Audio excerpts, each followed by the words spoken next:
On a besoin de plus de films où le méchant gagne. Il y a un problème de nos jours, c'est qu'on connaît toujours la fin. On sait toujours à quoi s'attendre. Le héros, il peut souffrir, tomber, perdre des proches, rater, mais on sait toujours qu'il va finir par gagner, qu'il va trouver une solution pour s'en sortir. Mais les histoires où le méchant gagne réellement, ceux-là, on les oublie pas. Regardez Infinity War quand Thanos gagne. C'était une dinguerie. Dans la salle, silence total. On n'avait jamais vu ça peut-être auparavant, pour certains.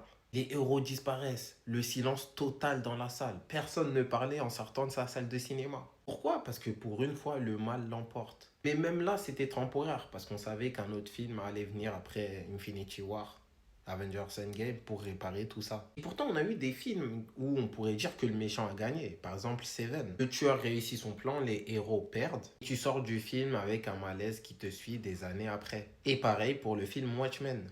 Le méchant gagne à la fin. Le méchant sauve le monde en commettant un massacre et les héros décident de laisser le mensonge exister. S'il y a des chances que le héros perde, alors toutes les fins deviennent imprévisibles.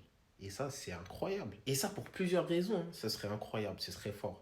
Ça enlève le confort du spectateur, ça rend le combat plus tendu. Ça rappelle une vérité simple, le courage ne garantit pas la victoire à la fin. Dites-vous que chaque décision pourrait peser, chaque sacrifice pourrait devenir inutile à la fin. Et ça, ce serait une dinguerie. Dites-moi ce que vous pensez de tout ça. Dites-moi si vous aussi, vous voulez plus de films où le méchant gagne à la fin. Et si vous avez d'autres exemples de films où le méchant gagne à la fin, dites-moi.